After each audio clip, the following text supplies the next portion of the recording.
Oui, à Jérusalem, nous retrouvons notre correspondant Daniel Haïk ce matin. Daniel, le titre dominant dans la presse et les médias ce jeudi, c'est la visite très importante du président Isaac Herzog en Turquie.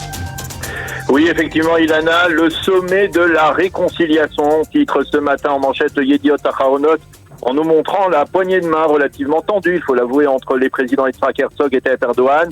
La tikva a été jouée dans le palais présidentiel à Ankara et Erdogan a émis l'espoir qu'il s'agisse là d'un tournant dans les relations entre les deux pays. Une nouvelle page se tourne, rajoute le quotidien qui annonce que le chef de la diplomatie turque sera en Israël le mois prochain pour donner un contenu à ce rapprochement. Le site N12, lui, cite le président Herzog qui a qualifié la rencontre de bonne et déterminante. Le Israël Hayom titre en manchette, ce seront les actes qui détermineront l'ampleur du rapprochement.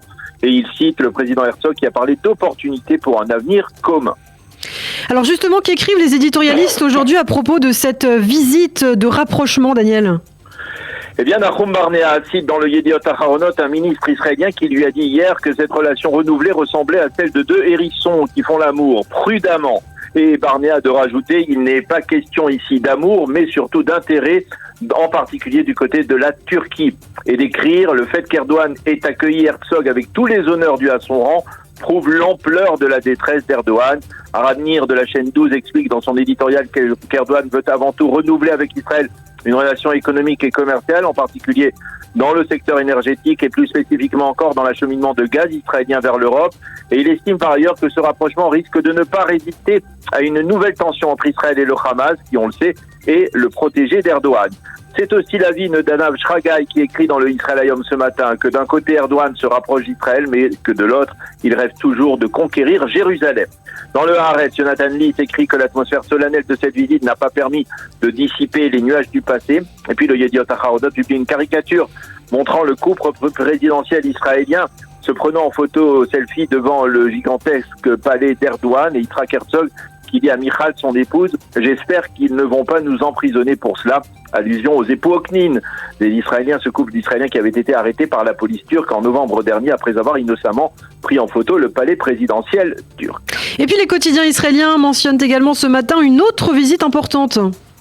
Oui, il s'agit de la visite débutée hier, du chef d'état-major de Tzahal, Aviv Kochavi, à Manama, la capitale du Bahreïn, une visite sans précédent qui confirme les intérêts sécuritaires communs entre les deux pays et leur volonté commune de faire face à la menace du nucléaire iranien, surtout en perspective de l'accord imminent qui pourrait être signé à Vienne au sein de l'état-major de Tzahal. On estime que la levée des sanctions contre Téhéran devrait se traduire par un achat massif d'armes à l'intention des alliés de l'Iran, que sont le Hezbollah et les Houthis du Yémen, les Houthis qui menacent directement le royaume du Bahreïn. Et le Yediot Aharonot nous montre une photo peu courante du général Aviv Kochavi, non pas en uniforme, mais en civil, en train de dialoguer avec son homologue bahreïni.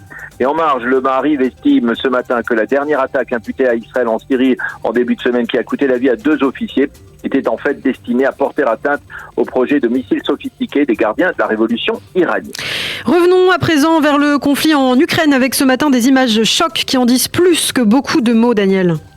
Oui, et ces images que l'on trouve dans l'ensemble des quotidiens israéliens sont celles des ruines de l'hôpital de Mariupol qui, vous le savez, a été bombardé par l'aviation russe et des sauveteurs qui évacuent les malades rescapés de cette attaque. Le mal à l'état pur, titre le Israël Hayom, qui a également interrogé ce matin le maire de Kiev, l'ancien champion du monde de boxe Vitaly Klitschko, qui parle de catastrophe dans la capitale. Une catastrophe, affirme-t-il, non seulement pour l'Ukraine, mais aussi pour l'ensemble de l'Europe. Les sites d'information israéliens indiquent que le président Zelensky a donné son feu vert à l'usage d'armes pour l'ensemble de la population ukrainienne face à une potentielle entrée de l'armée russe à Kiev.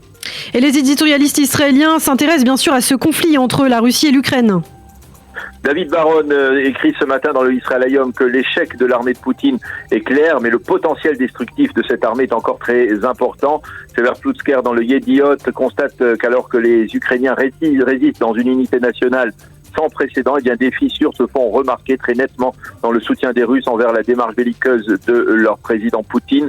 Le professeur Yuval Shani constate dans le site N12 que la direction russe est en train de devenir le pestiféré de la communauté internationale. Et puis en marge de ce conflit, pour terminer, le dossier de l'accueil des réfugiés ukrainiens en Israël qui continue à susciter l'attention.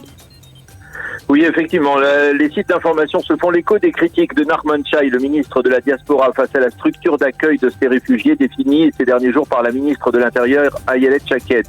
Il estime qu'Israël ne peut se contenter d'accueillir 5000 réfugiés non juifs, au-delà des milliers de candidats à l'Aliyah qui sont attendus.